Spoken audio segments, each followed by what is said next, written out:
Hello दोस्तों, मैं हूं एजुकेटर शुभम पांचाल। स्वागत है आप सभी का स्टडी फॉर सिविल सर्विसेज में। स्टडी फॉर सिविल सर्विसेज लेकर आए हैं झारखंड लोक सेवा आयोग की प्रारंभिक परीक्षा के विगत वर्षों में पूछे गए प्रश्नोत्तर का संग्रह।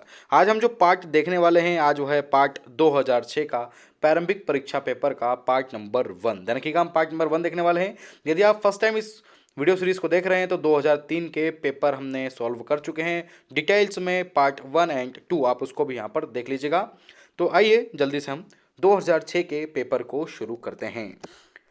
शुरू करने के पूर्व मैं आपसे कुछ इन्फॉर्मेशन शेयर करना चाहूँगा। स्टडी फॉर सिविल सर्विसेज के द्वारा कुछ पेड कोर्सेज स्टार्ट किए गए हैं जो all civil service examinations for UPSC and other state PSC, UPPCS, MPPCS एवं बीपीएससी की प्रारंभिक एवं मुख्य परीक्षा हेतु शुरू किए गए हैं। यदि आप हमारे पेड कोर्सेज ज्वाइन करना चाहते हैं तो पेड कोर्सेज को ज्वाइन करने के लिए दिए गए नंबर 9696066089 या 8564880530 पर संपर्क कर सकते हैं। साथ ही आप हमारा फ्री टेलीग्राम ग्रुप ज्वाइन कर सकते हैं। सर्च कीजिए @स्टडी फॉर सिविल सर्विसेज और ज्वाइन कीजिए हमारा फ्री टेलीग्राम ग्रुप। तो चलिए वीडियो को शुरू करते हैं। पहला क्वेश्चन है हमारा, भारत में चांदी की उपलब्धता के प्राचीनतम साक्ष्य कहाँ से मिलते हैं? हड़प्पा संस्कृति से, पश्चिमी भारत की ताम्रपाणी संस्कृति से, वैदिक संहिता या चांदी के आहत सिक्कों से। तो आप सभी को ज्ञात होगा कि चांदी की उपलब्धता की बात आ रही है तो प्राचीनतम साक्ष्य मिले हैं हमको हड़प्पा संस्कृति से। देखिए, भारत में यदि हम चांदी की उपलब्धता की बात करें तो इसका जो सबसे प्राचीनतम साक्ष्य है वो हड़प्पा सभ्यता से मिलता है, जहाँ पर हड़प्पा लोगों में विभिन्न प्रकार की धातुएं मिली हैं, जैसे सोना मिला है, चांदी मिला है, तांबा मिला है, कांसा मिला है, सीसा मिला है। ये सारी चीज़ें आपको याद होना चाहिए। अब थोड़ी चांदी की बात करें तो देखिए, चांदी का मैं बताता हूँ कि जो दयाराम साहनी साहब थे, दयाराम साहनी जी ने उत्खनन के दौरान एक चांदी का कलश प्राप्त किया था, जिसमें जिसके साथ साथ वहाँ पर चांदी के कलश के साथ विभिन्न प्रकार के आभूषण बर्तन भी बनाए जाते थे। और इसका जो आयात हुआ करता था चांदी का, वो अफगानिस्तान, ईरान व अमोनिया से किया जाता था। तो आपको याद होना चाहिए कि भारत में चांदी की उपलब्धता के प्राचीनतम साक्ष्य कहाँ से मिले हैं, तो वह मिले हैं आपकी हड़प्पा संस्कृति से। अगले क्वेश्चन की ओर बढ़ते हैं। क्वेश्चन नंबर आपका 2। बौद्ध धर्म में महायान और हीनयान संप्रदाय में सर्वाधिक मौलिक अंतर निम्नलिखित में से कौन सा है? आपको बताना है कि जो बौद्ध धर्म है उसमें महायान और जो हीनयान संप्रदाय है उसमें सर्वाधिक मौलिक अंतर इनमें से कौन सा है? अहिंसा का बल, जाति रहित समाज, देवी देवता की पूजा और स्तूप पूजा। तो आप सभी को ज्ञात होगी जो महायान और हीनयान की यदि हम बात करें तो वहाँ पर सबसे बड़ा अंतर होता है देवी देवताओं की पूजा। बिल्कुल। देखिए, बौद्ध धर्म की यदि हम बात करें तो 3 शाखा, हीनयान, महायान और वज्रयान। हीनयान और महायान की बात करें तो जो हीनयान है वह मूर्ति पूजा व भक्ति में विश्वास नहीं रखता था, परंतु महायान की बात करें तो महायान मूर्ति पूजा पर विश्वास रखते थे। हीनयान जो थे वो बुद्ध को महापुरुष मानते थे, बुद्ध को भगवान रूप में पूजा नहीं करते थे, तो इसलिए कह सकते हैं कि देवी देवताओं की पूजा में बहुत बड़ा अंतर है। और जो महायान शाखा थी, महायान शाखा में बुद्ध को ईश्वर का अवतार माना जाता था, उनकी पूजा की जाती थी। यदि हम हीनयान की भाषा की बात करें तो हीनयान में पाली भाषा थी और महायान में संस्कृत भाषा रचिया थी। ठीक है। और हीनयान में जो बुद्ध के उपदेश थे उनको बिना परिवर्तन के स्वीकार किया गया, परंतु जो महायान थे उनको नियमों में परिवर्तन किया गया या उनका उत्कृष्ट मार्ग निकाला गया। तो ये एक छोटा सा हीनयान और महायान में अंतर है। तो यहाँ पर जो अंतर दिखाया गया था वह था आपका देवी देवताओं की पूजा। अगले क्वेश्चन की बात करेंगे। क्वेश्चन नंबर आपका 3। एलोरा की गुफाओं और शैलकृत मंदिर हैं। एलोरा की गुफाएं बौद्धों के लिए, बौद्ध और जैनों, हिंदू और जैनों के, हिंदू, बौद्ध और जैनों के। तो देखिए, एलोरा में गुफाएं जो शैलकृत मंदिर हैं वह किसके हैं? तो हिंदू, बौद्ध और जैन धर्म से संबंधित हैं। देखिए, एलोरा जो है औरंगाबाद महाराष्ट्र में है और अपने गुहा मंदिरों के लिए बहुत ज़्यादा फेमस है, जहाँ पर जो पहाड़ी क्षेत्र है उनको काट कर गुफाएं बनाई गई है, जहाँ पर बौद्ध, हिंदू, जैन संप्रदाय से संबंधित आपको कई प्रकार की चीज़ें मिलती हैं। जैसे कि हम बात करें बौद्ध गुफा की, 12 नंबर गुफा जो है बौद्ध गुफा है, और जिसमें विश्वकर्मा का गुहा मंदिर सबसे सुंदर मंदिर है। जैसे यदि हम बात करें गुफा नंबर 17 की, तो जो गुफा नंबर 17 है उसमें राजपूत शासकों के बारे में बताया गया है।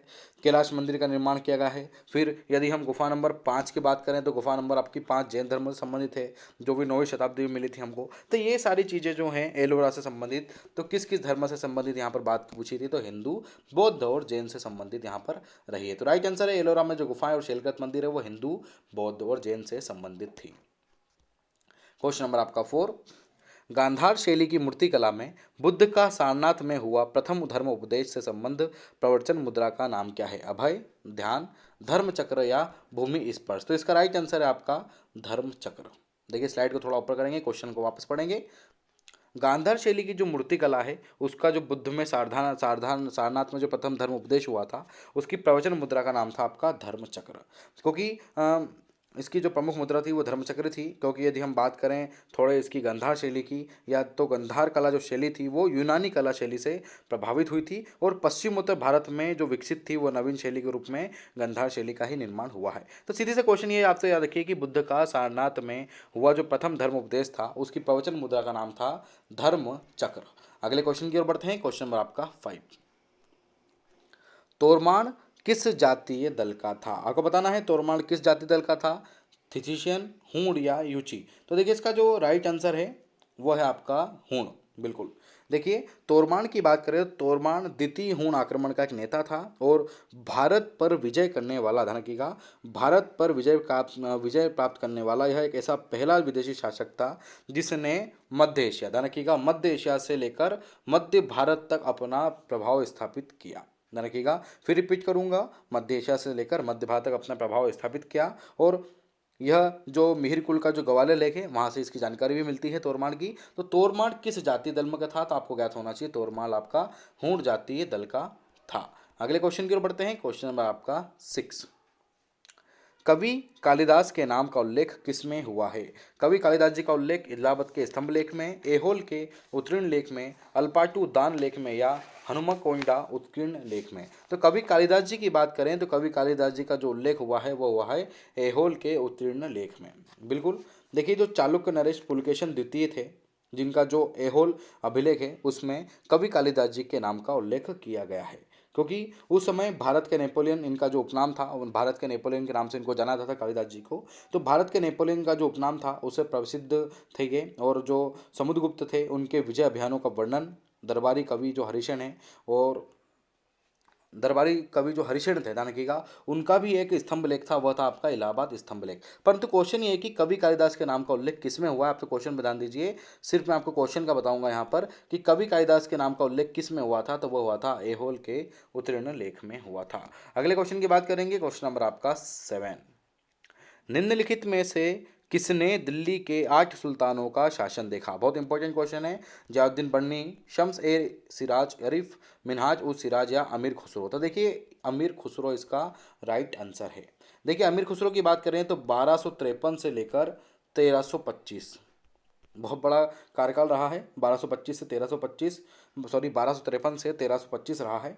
दो दिल्ली के जो 8 सुल्तान थे उनका शासन इन्होंने अमीर खुसरो ने देखा है। अब अमीर खुसरो की थोड़ी बात करें तो इनका जन्म हुआ था उत्तर प्रदेश के एटा जिले में और पटियाली गांव में हुआ था। और जब सुल्तान नसीरुद्दीन मोहम्मद के समय यह दिल्ली आए थे और मोहम्मद बिन तुगलक, ध्यान रखिएगा, मोहम्मद बिन तुगलक के समय तक रहे हैं। इनके दूसरे नाम की बात करें, अमीर खुसरो के दूसरे नाम क्या है तो आप सभी को ज्ञात होगा, अमीर खुसरो को तूती हिंद के नाम से भी जाना जाता है। तूती ए हिंद के नाम से भी अमीर खुसरो को जाना जाता था। इन्होंने कई प्रकार के राग और वाद्य यंत्रों का आविष्कार किया, जैसा आपने नाम सुना होगा सितार, तबला, कव्वाली गायन का संगीत जो प्रचलन है वह भी अमीर खुसरो के शासनकाल में हुआ। तो क्वेश्चन ये था कि सर्वाधिक 8 सुल्तानों का शासन किसने देखा था, तो वह देखा था आपका अमीर खुसरो ने।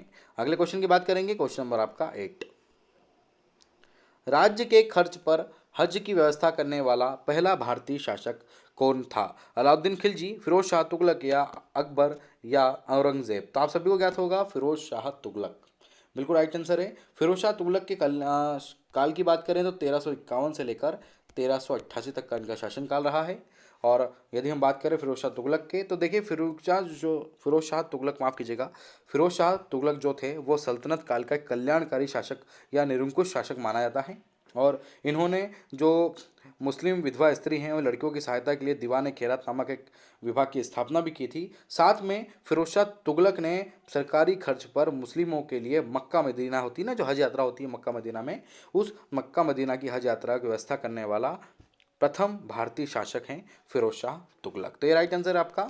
अगले क्वेश्चन की बात करेंगे, क्वेश्चन नंबर आपका 9। अकबर ने जिस मनसबदारी प्रणाली को लागू किया वह किस देश में प्रचलित प्रणाली से उधारित ली गई थी? अफगानिस्तान से, तुर्की से, मंगोलिया से या फारस से? तो इसका राइट आंसर है आपका मंगोलिया। क्या है सही उत्तर आपका? मंगोलिया। यदि अकबर की बात करें तो अकबर 1556 से लेकर 1605 ये इनका काल है।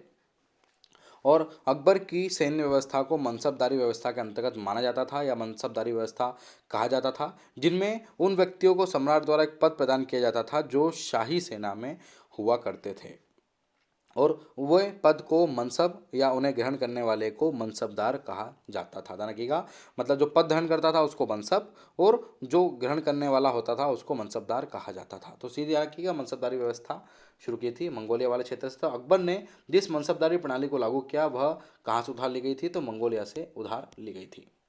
अगले क्वेश्चन की बात करेंगे, हिस्ट्री का क्वेश्चन वापस आया है। मुगल काल में निम्नलिखित में से किस महिला ने ऐतिहासिक विवरण लिखे हैं? गुलबदन बेगम ने, नूरजहां बेगम, जहां आरा बेगम या जेबुन्निसा बेगम? तो मुगल काल की यदि बात की जाए तो ऐतिहासिक विवरण लिखे हैं गुलबदन बेगम ने। देखिए बिल्कुल राइट आंसर है यहाँ पर। परंतु यदि हम चारों की बात करें तो चारों ही मुगल काल की उच्च शिक्षा और साहित्य के क्षेत्र में प्रतिष्ठित महिलाएं रही हैं। परंतु गुलबदन बेगम की बात करें तो गुलबदन जो बेगम थी वो बाबर की पुत्री थी, जिन्होंने हुमायूं नामा लिखा। क्या लिखा? हुमायूं नामा लिखा, जिसके एक खंड में बाबर के इतिहास के बारे में जानकारी मिलती है और हुमायूं नामा के दूसरे खंड में हुमायूं का इतिहास मिलता है। तो गुलबदन बेगम के बारे में इतना याद रखिए कि मुगल काल में सर्वाधिक ऐतिहासिक विवरण किसने लिखे थे? तो वे लिखे थे गुलबदन बेगम ने। अगले क्वेश्चन की बात करेंगे। अगला क्वेश्चन आपका क्वेश्चन नंबर 11। महाराणा रणजीत सिंह के राज्य की राजधानी क्या थी? अमृतसर, पटियाला, लाहौर या कपूरथला? तो आप सभी को ज्ञात होगा कि जो महाराजा रणजीत सिंह थे, ध्यान रखिएगा, महाराजा रणजीत सिंह थे, इनकी राज्य की राजधानी थी लाहौर। राइट आंसर है इसका आपका लाहौर। देखिए जो सिखों के शुकर चाकिया, जो शुकर चाकिया मिसल हुआ करते थे, जो 12 मिसल से संबंधित थे, जिनको महाराजा रणजीत सिंह का राज्य अगर हम कहें 1729 से 1839 है, ध्यान रखिएगा 1839 तक रहे हैं। और इनका जो क्षेत्र विस्तृत था वह था पंजाब से लाहौर तक विस्तृत था। ध्यान रखिएगा, इतना याद रखिए आप तो बस। तो महाराजा रणजीत सिंह के राज्य की राजधानी क्या थी? तो महाराजा रणजीत सिंह के राज्य की राजधानी लाहौर थी। याद होना चाहिए आपको, क्या थी आपकी? लाहौर। अगले क्वेश्चन की ओर बढ़ते हैं, क्वेश्चन नंबर आपका 12। भारत के साथ व्यापार के लिए सर्वप्रथम संयुक्त पूंजी कंपनी किन लोगों ने आरंभ की? पुर्तगालियों ने, डच ने, फ्रेंच ने या डेनिश ने? तो आप सभी को ज्ञात होगा कि संयुक्त पूंजी कंपनी किस लोगों ने आरंभ की थी? तो वह की थी डचों ने शुरू की थी। ध्यान रखिएगा, जब 1602 में जो डच थे, हॉलैंड संसद द्वारा पारित किया गया एक प्रस्ताव आया था जिसको कहा जाता था डच ईस्ट इंडिया कंपनी प्रस्ताव। ध्यान रखिएगा, क्या कहा गया था उस प्रस्ताव को? डच ईस्ट इंडिया कंपनी की स्थापना हुई थी। कब हुई थी? 1602 में। और 1600 में तो अंग्रेज की कंपनी के बाद जब डच लोग अंग्रेजों के पहले भारत में आ चुके थे, आप सभी को ज्ञात होगा। इसी कारण विभिन्न प्रकार के डचों के बारे में जरूर पढ़ लीजिएगा, कई बार से क्वेश्चन आते हैं। तो सिंपल सा क्वेश्चन ये था कि भारत के साथ व्यापार करने के लिए सर्वप्रथम संयुक्त पूंजी कंपनी किन लोगों ने आरंभ की? डचों ने। कई लोग अंग्रेज लगा देते हैं, नहीं, गलत है। अंग्रेजों के पहले डच आ चुके थे, तो आपको याद होना चाहिए डच इसका सही उत्तर है। अगले क्वेश्चन की बात करेंगे, क्वेश्चन नंबर आपका 13। 1793 में बंगाल रेगुलेशन का विशिष्ट लक्षण क्या था? देखिए 1793 का जो चार्टर एक्ट है या बंगाल रेगुलेशन एक्ट है, उसका लक्षण पूछा गया है, तो मैं आपको राइट इसका आंसर बताऊंगा। इसका राइट आंसर था कि उसमें हिंदुओं और मुसलमानों की स्वीकृति विधियों को भी स्थान दिया गया था। ये इसका राइट आंसर है। देखिए 1793 का जो चार्टर एक्ट है उसमें हिंदू और मुसलमान को जो स्वीकृत सामाजिक गतिविधियां, उनमें मान्यता, विभिन्न प्रकार के स्थान उनको प्रदान किया गया था। और ध्यान रखिएगा, 1793 का चार्टर एक्ट कई बार पूछा जा चुका है। इसी के साथ साथ से 1773 का चार्टर एक्ट भी पढ़ लीजिएगा। और 1774 में जो सुप्रीम कोर्ट खुली थी, आप सभी को ज्ञात होगा। परंतु क्वेश्चन ये था कि यहाँ पर 1793 के बंगाल रेगुलेशन का विशिष्ट लक्षण ये था, हिंदू और मुसलमानों की स्वीकृति विधियों को भी अब स्थान दे दिया गया था। अगले क्वेश्चन की बात करेंगे, क्वेश्चन नंबर आपका 14। सहायक संधि को स्वीकार करने वाला पहला भारतीय शासक था। आपको बताना है, अवध का नवाब, हैदराबाद का निज़ाम, पेशवा बाजीराव द्वितीय या ट्रावनकोर का राजा? तो देखिए सहायक संधि जो थी उसको स्वीकार करने वाला पहला भारतीय शासक था हैदराबाद का निज़ाम। बिल्कुल राइट आंसर है, हैदराबाद का जो निज़ाम था वह सहायक संधि को स्वीकार करने वाला पहला भारतीय शासक बना था। अब सहायक संधि का मुख्य उद्देश्य क्या था तो मैं आपको बताता हूँ। सहायक संधि का जो मुख्य उद्देश्य था भारत में अंग्रेजी सत्ता की श्रेष्ठता स्थापित करना और फ्रांसीसियों का जो भय है उसको समाप्त कर उसके उद्देश्य से विभिन्न प्रकार की जो संबंधित व्यवस्था है उसको प्रणाली को लागू करना इसका मुख्य उद्देश्य था। तो हैदराबाद का निज़ाम ने भारतीय शासक ऐसे हैदराबाद के पहले निज़ाम थे उन्होंने सबसे पहले सहायक संधि को स्वीकारा। अगले क्वेश्चन की बात करेंगे, क्वेश्चन नंबर आपका 15।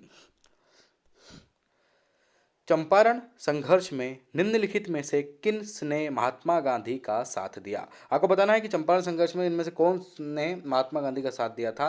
वल्लभ भाई पटेल, विनोबा भावे ने, जवाहरलाल नेहरू और राजेंद्र प्रसाद ने, राजेंद्र प्रसाद और अनुग्रह नारायण सिंह ने, या महादेव देसाई और मणिबेन पटेल ने। तो इसका जो राइट आंसर है वो है आपका थर्ड वाला, राजेंद्र प्रसाद और अनुग्रह नारायण सिंह ने।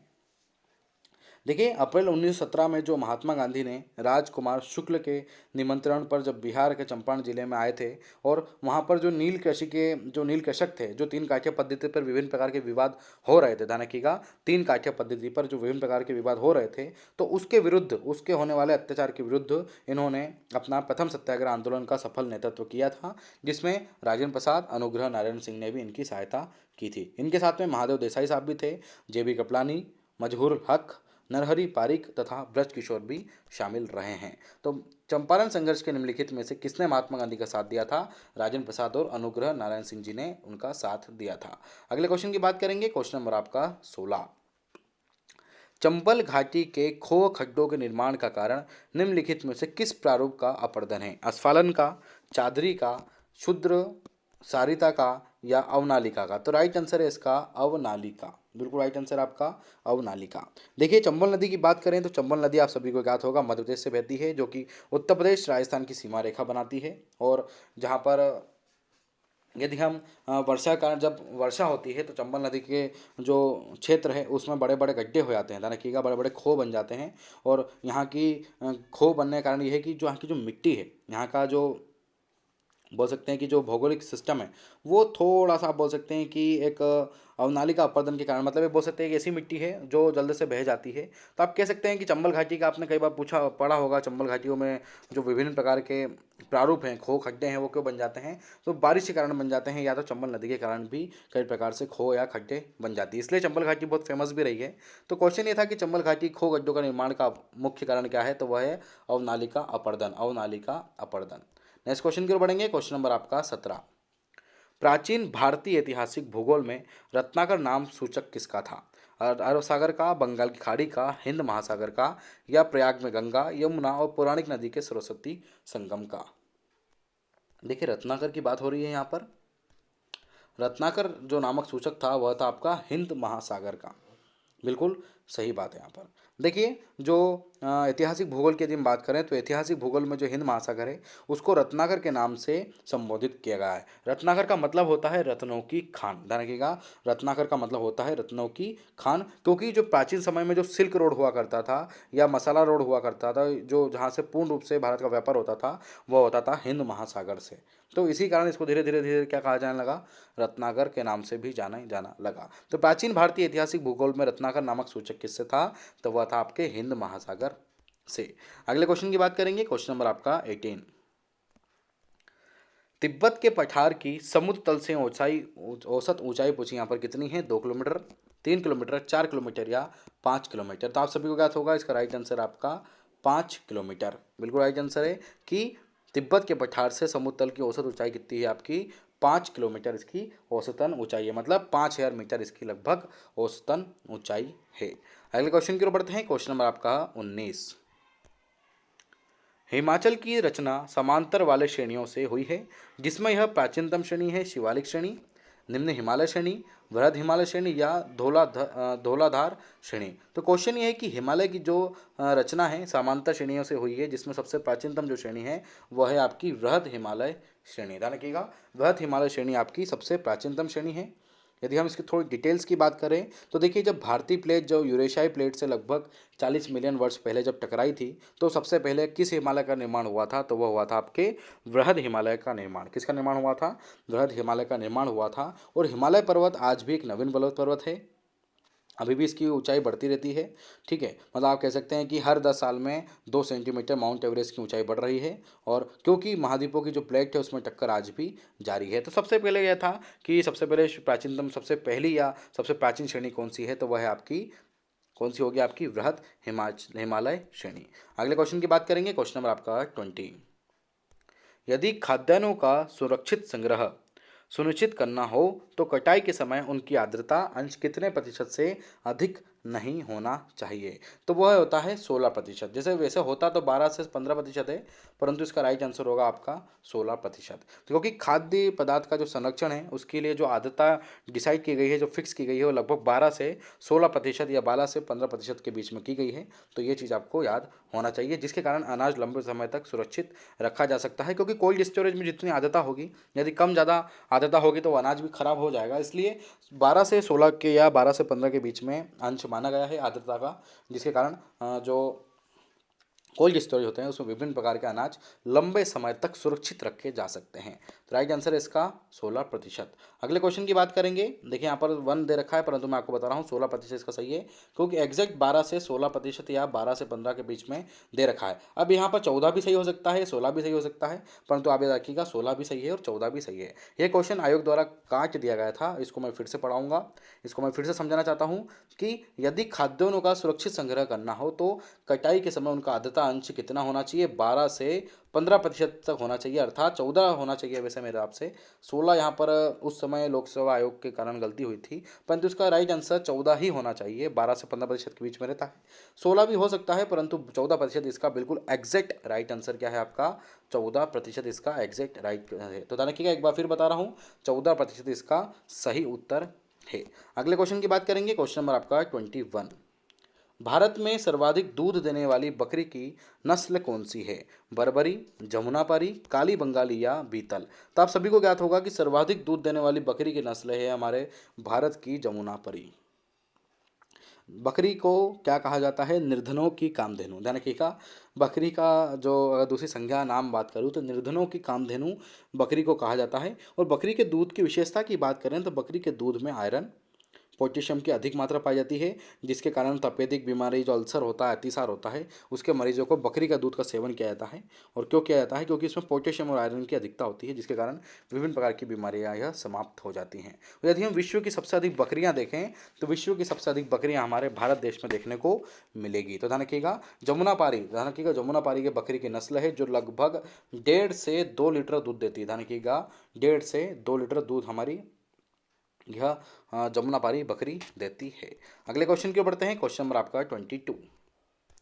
कृषि भूमि में किस पौधे को उगाने से भूमि का अपरदन अधिकतम तीव्रता से होता है, सोरघम, आलू, गेहूं या क्लोवर। तो इसका राइट आंसर है आपका सोरघम। ध्यान रखिएगा, इसका राइट आंसर क्या है आपका, सोरघम।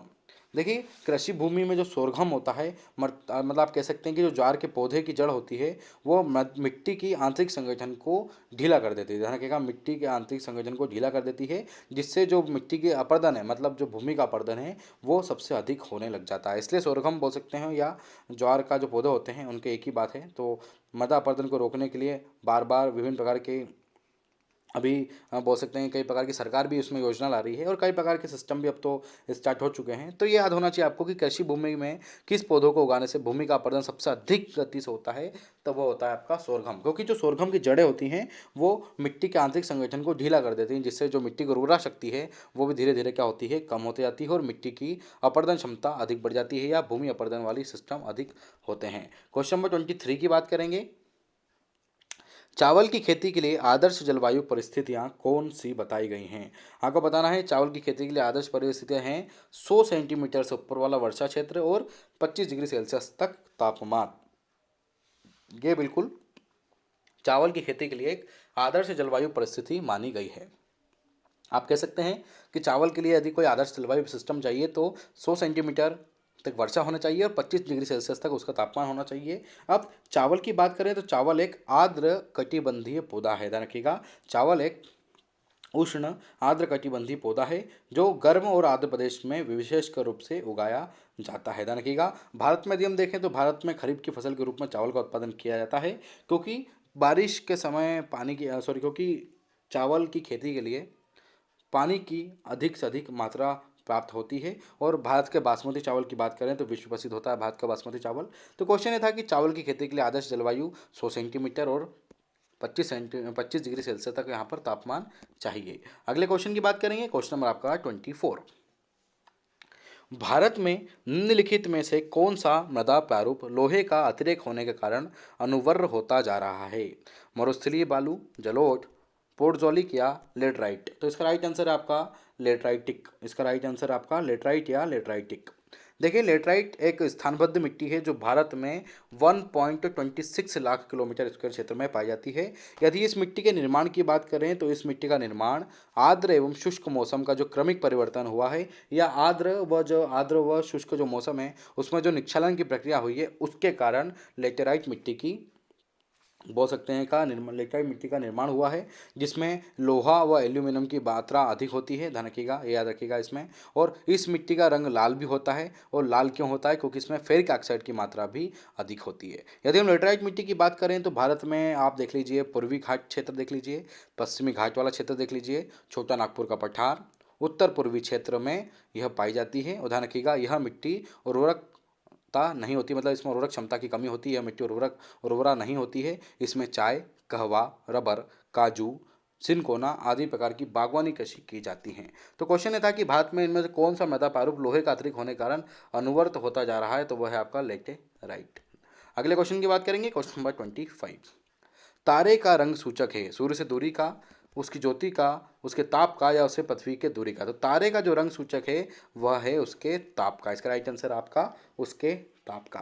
देखिए, कोई भी तारा होता है उसके तापमान का सूचक होता है, क्योंकि जो तारे होते हैं वो सतह चमकते हैं गैसों के पिंड के रूप में। और इसमें क्या होता है, ये जो तारों का सिस्टम होता है, यानी कि जो स्टार्स होते हैं, ये एक दूसरे से कैसे कनेक्टेड रहते हैं? गुरुत्वाकर्षण बल के कारण एक दूसरे से कनेक्टेड रहते हैं। और जो तारा जितना अधिक जो चमकीला होता है उसका जीवन काल भी उतना कम होता है। ध्यान रखिएगा, जो जितना चमकता है वो उतनी जल्दी निपटता है। वही वाली बात तारे के साथ यहाँ पर है। तो क्वेश्चन था कि तारे का रंग सूचक क्या है? तो तारे का रंग सूचक सिर्फ और सिर्फ उसके ताप का बताया गया है। अगले क्वेश्चन की बात करेंगे, क्वेश्चन नंबर 26। हमारी आकाशगंगा के केंद्र की परिक्रमा करने में सूर्य को कितना समय लगता है? 2.5 करोड़ वर्ष, 10 करोड़ या 25 करोड़ वर्ष या 50 करोड़ वर्ष? तो इसका जो सही उत्तर है वह है आपका 25 करोड़ वर्ष।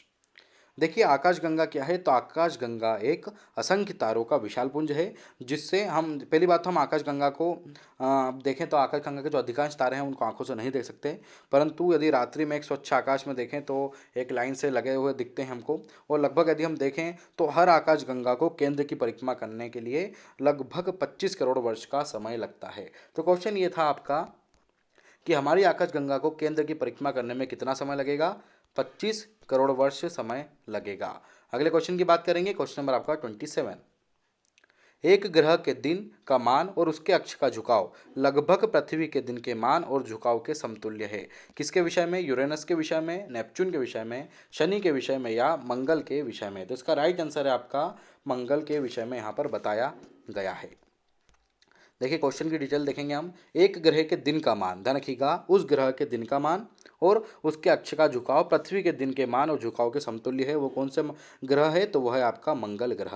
मतलब सौरमंडल का दूसरा सबसे छोटा ग्रह कौन सा है? तो वह है मंगल ग्रह है, और ये पृथ्वी के समान ही है, जिसे हम लाल ग्रह के नाम से भी जाना जाता है। और ध्यान रखिएगा, यह 25 डिग्री के कोण पर झुका हुआ है। ध्यान रखिएगा, 23.5 डिग्री पर पृथ्वी झुकी हुई है अपने अक्ष पर, और इसी आधार पर जैसे मंगल ग्रह भी 25 डिग्री पर अपने कोण पर झुका हुआ है। अपने जिस प्रकार धरती पर ऋतु परिवर्तन होता है उसी प्रकार मंगल पर भी ऋतु परिवर्तन होता है। और हमारे वैज्ञानिक विश्व भर के वैज्ञानिक लगे हुए हैं मंगल पे, ग्रह मतलब मंगल में जीवन काल खोजने की बात भी चल रही है, और आप सभी ज्ञात भी होगा आप सभी को। तो ये पढ़ लीजिएगा कि एक ग्रह के दिन का मान, उसके अक्ष का झुकाव और उसके पृथ्वी के दिन के मान के समतुल्य है। तो धरती के समतुल्य कौन है? आपका मंगल ग्रह। अगले क्वेश्चन की बात करेंगे, विली विली क्या है? विली विली आपको पता होगा उत्तर पश्चिम ऑस्ट्रेलिया का उष्णकटिबंधीय चक्रवात है। ध्यान रखिएगा, विली विली क्या है? आपका उत्तर पश्चिम मैं कलर चेंज कर देता हूँ, बिल्कुल। विली विली उत्तर पश्चिम ऑस्ट्रेलिया का एक उष्णकटिबंधीय चक्रवात है। देखिए, विली विली सबसे पहली बात एक ऑस्ट्रेलियाई शब्द है और जिसका मतलब होता है भीषण तूफान। ध्यान रखिएगा, इसका मतलब होता है भीषण तूफान। यह ऑस्ट्रेलिया में चलता है और यह ऑस्ट्रेलिया का एक उष्णकटिबंधीय तूफान है या चक्रवात ऑस्ट्रेलिया का बोल सकते हो आप, एक चक्रवात है। तो याद होना चाहिए विली विली क्या है, उत्तर पश्चिम ऑस्ट्रेलिया का उष्णकटिबंधीय चक्रवात है। चक्रवात पे एक क्वेश्चन और आया था, मैंने पार्ट नंबर 2 में बताया है, उसको जरूर देखिएगा। अगले क्वेश्चन की बात करेंगे, क्वेश्चन नंबर 29। एक विमान 30 डिग्री उत्तरी अक्षांश 50 डिग्री पूर्वी देशांतर से उड़ान भरता है और पृथ्वी पर विपरीत सिरे से नीचे उतरता है, तो वह कहाँ उतरेगा। एक साइंटिफिक है, तो आपको बताना है कहाँ उतरेगा। वह उतरेगा 30 डिग्री दक्षिणी अक्षांश व 130 डिग्री पश्चिमी देशांतर पर उतरेगा। क्योंकि जब यदि हम बात करें भारत के मानक आईएसटी समय की मानक करें तो जो 82 डिग्री पे ध्यान रखिएगा, तो पूर्वी देशांतर से भारत का तापमान भारत का मानक माना गया है। उसी के आधार पर यदि हम ग्रीनविच देशांतर रेखा की बात करें तो ग्रीनविच देशांतर रेखा से 5 घंटे 30 मिनट आगे बोल सकते हैं कि हम एक समयकाल रहता है। तो उसी के आधार पर यदि हम देखें तो 30 डिग्री दक्षिणी अक्षांश और 130 डिग्री पश्चिमी देशांतर इसका राइट आंसर होगा। अगले क्वेश्चन की बात करेंगे, क्वेश्चन नंबर 30। प्राणियों और पादपों की जातियों में अधिकतम विविधता मिलती है। आपको बताना है कैसी मिलती है। तो देखिए, प्राणियों और पादपों की जातियों की बात करें तो प्राणियों और पादपों की जातियों में अधिकतम विविधता मिलती है। इसका राइट आंसर है आपका उष्णकटिबंधीय के आर्द्र वनों में। ध्यान रखिएगा, प्राणियों और पादपों की जातियों में अधिकतम विविधता मिलती है उष्णकटिबंधीय के आर्द्र वनों में मिलती है। आपको याद होना चाहिए, क्योंकि विषुवत रेखा की यदि हम बात करें तो जो विषुवत रेखा के जो दोनों तरफ 10 डिग्री उत्तरी अक्षांश और 10 डिग्री दक्षिण अक्षांश के बीच का क्षेत्र देखें तो वहाँ पर उष्णकटिबंधीय आर्द्र वन पाए जाते हैं। कौन से वन पाए जाते हैं, उष्णकटिबंधीय आर्द्र वन पाए जाते हैं, जो दक्षिणी अमेरिका के अमेजन बेसिन, अफ्रीका के कांगो बेसिन, एशिया व मलेशिया इंडोनेशिया में विभिन्न प्रकार के आपको जो देखने को मिलेंगे वे सभी के सभी वृक्ष आपको देखने को उष्णकटिबंधीय आर्द्र वन मिलते हैं। तो प्राणियों और पादपों की जातियों में जो अधिकतम विविधता मिलती है वो कहाँ पर मिलती है, उष्णकटिबंधीय के आर्द्र वनों में मिलती है। अगले क्वेश्चन की बात करेंगे, क्वेश्चन नंबर 31। विनाशकारी भूकंप के गुरुत्व के कारण का त्वरण क्या होगा, बताइए। विनाशकारी भूकंप के गुरुत्व के कारण त्वरण क्या होगा, उसका आपको बताना है। तो इसका जो राइट आंसर है वह है आपका थर्ड वाला 950 सेंटीमीटर से 2। देखिए, इसका तो मैं आपको एक सीधा साइंटिफिक रीज़न बता सकता हूँ कि देखिए, जो भूगर्भ है उसमें जो चट्टान का जो लचीलापन है या उसकी जो समस्थिति है, ध्यान रखिएगा, उसके कारण होने वाला जो भूपृष्ठ है वह भूकंप कहलाता है। क्या कहलाता है, भूकंप कहलाता है। और इसके यदि हम गुरुत्व त्वरण की मान की बात करें तो गुरुत्वीय जो त्वरण मान होता है वो 900 से 980 सेंटीमीटर स्क्वायर होता है। ध्यान रखिएगा, 900 से 980 सेंटीमीटर स्क्वायर होता है। तो ये चीज़ आपको ज्ञात होना चाहिए। तो ये था इसका सही उत्तर। अगले क्वेश्चन की ओर बढ़ेंगे, क्वेश्चन नंबर आपका 32। इस क्वेश्चन को देखिए, यहाँ पर मैं एक सॉल्व करके तो नहीं बता पाऊंगा, इसलिए इस क्वेश्चन को यहाँ पर हम छोड़ रहे हैं, ड्रॉप कर रहे हैं। नेक्स्ट क्वेश्चन की ओर बढ़ेंगे, क्वेश्चन नंबर आपका 33। बादल किसके कारण तैरता रहता है। आपको बताना है बादल किसके कारण तैरता रहता है, संवेग के कारण, आयतन के कारण, दाब के कारण या घनत्व के कारण। तो इसका जो राइट आंसर है वो है आपका दाब के कारण। तो बादल किसके कारण तैरता रहता है, तो वह तैरता रहता है आपके दाब के कारण तैरता रहता है। तो इसका सही उत्तर क्या है आपका, दाब के कारण तैरता रहता है। तो बादल किसके कारण तैरता रहता है, तो बादल जो होते हैं वो दाब के कारण तैरते रहते हैं। देखिए, जब तापमान औसांक के नीचे पहुंचता है तो संघनित होकर क्या बनता है, जलवाष्प के रूप में परिवर्तित हो जाता है। और जब विभिन्न प्रकार के जलवाष्प इकट्ठे होते हैं और विशाल मात्रा में दिखते हैं तो वो बादल के रूप में नहर होते हैं, अर्थात हम उनको बादल की संज्ञा दे सकते हैं, अर्थात हम उनको बादल भी कह सकते हैं। तो बादल किसके कारण तैरता रहता है, तो देखिए, बादल सिर्फ और सिर्फ दाब के कारण तैरता रहता है। क्योंकि दाब यदि ज़्यादा होगा तो बादल जो होंगे उसके निर्माण के लिए तापमान भी ज़्यादा लगेगा, सीधी सी बात है। और कम दाब पर बादल निर्माण जल्दी होगा और सीधी सी बात है, दाब पर ही डिपेंड होते हैं बादल। तो बादल किसके कारण तैरता रहता है, तो आप सभी ज्ञात होना चाहिए, बादल आपका दाब के कारण तैरता रहता है। अगले क्वेश्चन की बात करेंगे, क्वेश्चन नंबर आपका 34। सूची 1 और सूची 2 को सम्मिलित करना है, सूचियों के नीचे दिए गए कूटों की सहायता से उनके सही उत्तर का चयन करना है। सूची 1 और सूची 2, यहाँ पर एक सूची में फसलें दे रखी, दूसरी सूची में फसल नाशक जीव दे रखे हैं। तो यदि हम चावल की बात करें तो चावल है आपका घुंडी मतकोण, ध्यान रखिएगा, चावल है आपका घुंडी मतकोण। गेहूं के लिए बात करें तो गेहूं के लिए एफिड उपयोग किया जाता है, गन्ना के लिए किया जाता है शीर्ष प्ररोध वेधक किया जाता है और चने के लिए किया जाता है तेलिया, कर्तन, शलभ क्या किया जाता है, इसमें उपयोग में लाया जाता है। तो ध्यान रखिएगा, ये एक तरफ आपके बताया था मैंने आपको कि एक तरफ फसलें दे रखी हैं और दूसरी तरफ फसल नाशक जीव दे रखे हैं। तो फसल नाशक जीव मतलब जो फसलों को नाश कर देते हैं। तो चावल में क्या लगती है, घुंडी मटकोड़ लगते हैं, गेहूं में एफिड, गन्ना में शीर्ष प्ररोह, वेधक और चना में तेलिया, कर्तन, शलभ फसल नाशक जीव के रूप में दिखाए गए हैं। तो आपको याद होना चाहिए बिल्कुल ऐसे। अगले क्वेश्चन की ओर बढ़ेंगे, क्वेश्चन नंबर 35। एशिया के निम्नलिखित में से किस क्षेत्र में जनसंख्या की वार्षिक वृद्धि दर अधिक बताई गई है? आपको बताना है जनसंख्या की वार्षिक वृद्धि दर किस एशिया में बताई गई, दक्षिण एशिया में, दक्षिण पूर्व एशिया में, मध्य एशिया में या पश्चिम एशिया में? तो इसका सही उत्तर है आपका दक्षिण एशिया में। देखिए, एशिया में जो सबसे अधिक जनसंख्या की जो वार्षिक वृद्धि दर है वह है आपकी दक्षिण एशिया क्षेत्र में सबसे अधिक वार्षिक वृद्धि दर है, क्योंकि यहाँ पर 8 देश आते हैं। दक्षिण एशिया में जो 8 देश हैं, सार्क के समूह गिने आते हैं, उनमें यदि हम देखें अदर देशों के अकॉर्डिंग, एशिया के अकॉर्डिंग, तो उसमें सबसे अधिक वार्षिक वृद्धि दर किस में मिलेगी? आपको दक्षिण एशिया में देखने को मिलेगी। अगले क्वेश्चन की बात करेंगे, क्वेश्चन नंबर 36। निम्नलिखित में से केंद्र से विनिर्धारित होता है किंतु भारत का संविधान परिसंघीय है। संविधान लिखित और अनम्य है, न्यायपालिका स्वतंत्र है, अवशिष्ट शक्तियों का केंद्र में निहित होना या केंद्र और राज्यों के बीच शक्तियों का वितरण। तो इसका सही उत्तर जो होगा वह होगा आपका केंद्र और राज्य की शक्तियों का वितरण, इसका सही उत्तर है। ध्यान रखिएगा, केंद्र की, राज्य और बीज शक्तियों के विवरण के बारे में यहाँ पर बात कही गई है।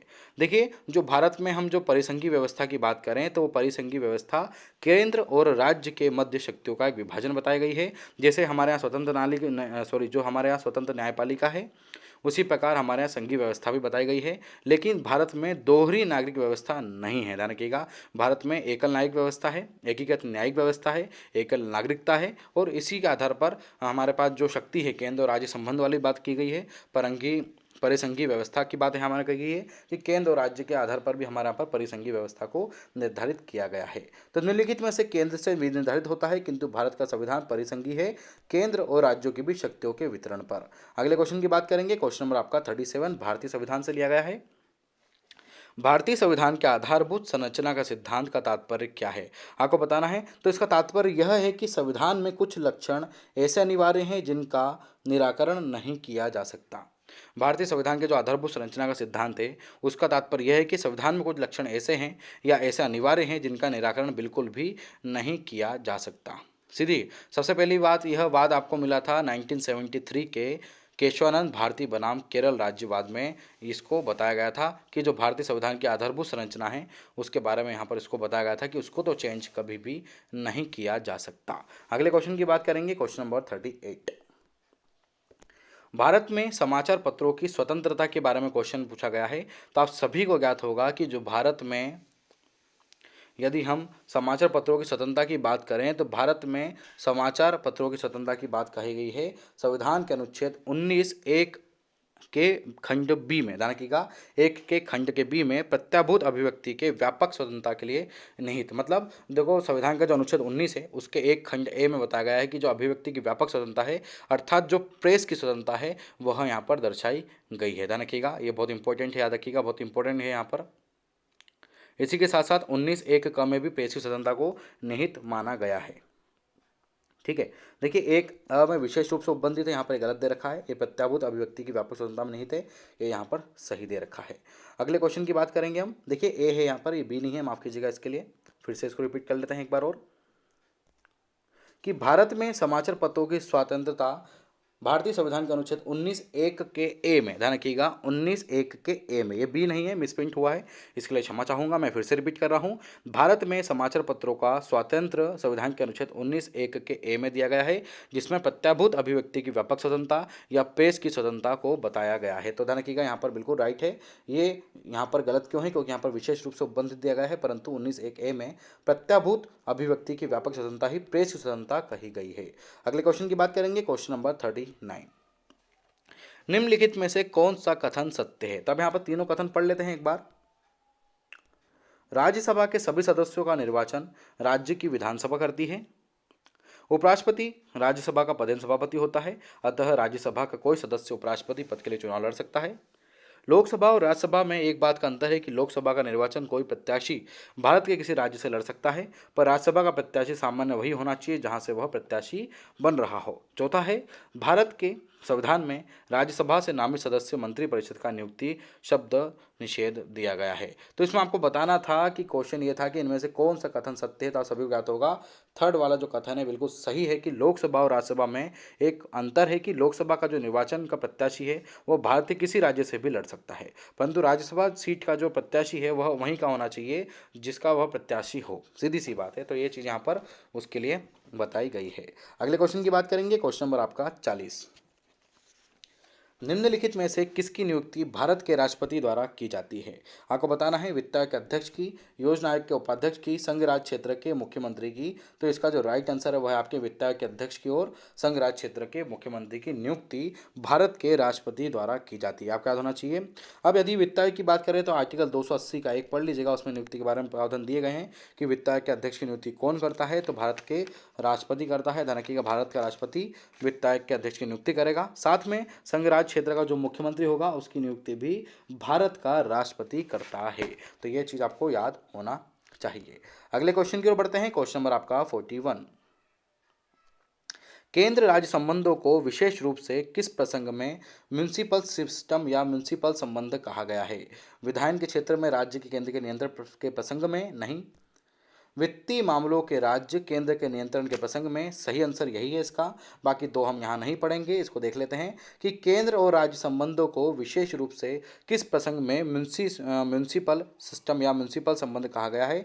तो वित्तीय मामलों में राज्य और केंद्र के नियंत्रण के प्रसंग में इसको बताया गया है, क्योंकि भारत में एक संघात्मक व्यवस्था दे रखी है जिसमें केंद्र राज्य के मध्य विभाजन दे रखा है और उसी के आधार पर जो वित्तीय मामले हैं उसमें राज्य और केंद्र के नियंत्रण के प्रसंग के बारे में म्युनिसिपल संबंध को बताया गया है। अगले क्वेश्चन की बात करेंगे, क्वेश्चन नंबर आपका 42। उच्चतम न्यायालय की परामर्शी अधिकारिता के विषय में निम्नलिखित में से कौन सा कथन सत्य है? सबसे पहले पढ़िएगा उच्चतम न्यायालय की परामर्शी अधिकारिता। देखिए हम वो चारों पढ़ना पड़ेंगे, यहाँ पर चारों देख लेते हैं कि उच्चतम न्यायालय के लिए यह बाध्यकारी है कि वह राष्ट्रपति द्वारा निर्देशित किसी भी मामले में अपना मत व्यक्त करे। परामर्शी अधिकारिता की शक्ति के अधीन प्राप्त किसी निर्देश पर उच्चतम न्यायालय की पूर्ण पीठ सुनवाई करती है। थर्ड, परामर्शी अधिकारिता के अधीन प्राप्त निर्देश पर व्यक्त किया हुआ उच्चतम न्यायालय का मत सरकार पर बाध्यकारी नहीं होता है। फोर्थ, उच्चतम न्यायालय को उसके परामर्शी अधिकारिता की शक्ति के अधीन एक बार में केवल एक ही निर्देश भेजा जा सकता है। तो आपको इसका राइट आंसर बताना है, तो इसका देखिए जो राइट आंसर है वह है आपका 2 और 3 यहाँ पर क्या है सही दे रखा है कि जो परामर्शी अधिकारिता की जो शक्ति के अधीन प्राप्त किसी निर्देश है उस पर उच्चतम न्यायालय की पूर्ण पीठ सुनवाई करती है। बिल्कुल उच्चतम न्यायालय की पूर्ण पीठ जो क्या करती है सुनवाई करती है, ये सही है। साथ में परामर्शी अधिकारिता के अधीन जो प्राप्त निर्देश है पर व्यक्त किया हुआ उच्चतम न्यायालय का मत सरकार ये पर बाध्यकारी नहीं होता है।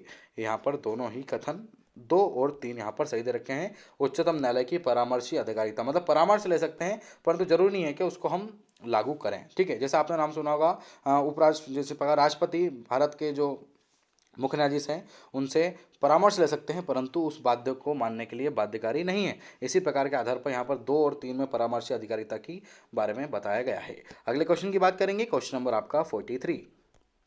धनी अधिक धनी होते जा रहे हैं, निर्धन अधिक निर्धन, यह जानने के लिए किस बात की तुलना करना आवश्यक है? बिल्कुल धनी अधिक से अधिक धनी हो रहा है, गरीब गरीब से गरीब होता जा रहा है। इस बात की तुलना के लिए आप क्या करेंगे? तो विविध क्षेत्रों में विविध अवधियों को थोक मूल्य सूचकों की जानकारी होना चाहिए। नहीं, विविध अवधियों में समरूप वर्गों में आयकर करदाताओं की आय के वितरण की, समय विशेष पर विविध वर्गों के आयकर दाताओं की आय की विवरण की, या विविध अवधियों में धनी और निर्धन दोनों वर्गों के व्यक्तियों की खाद्यान्नों की उपलब्धता की। तो इसका देखिए सही उत्तर जो है वो है आपका द्वितीय वाला कि विविध अवधियों में समरूप वर्ग में आयकर दाताओं की आय के वितरण की जानकारी यहाँ पर होना चाहिए, क्योंकि यहाँ पर इससे तुलना करना संभव हो जाएगा कि जो पूर्व में धनी लोग अपनी इनकम का कितना टैक्स भर रहे थे और अब कितना टैक्स भर रहे हैं, उससे हमको पता पड़ जाएगा कि गरीब या तो अधिक गरीब हुआ है या थोड़ा सा कम हुआ है। गरीब जो व्यक्ति है उसी लेवल का जो गरीब व्यक्ति है, क्या उसकी आय घटी है, क्या उसकी आय बढ़ी है। तो ये सभी आय विवरण हमको किस तुलना में देखने को मिलेगी? जब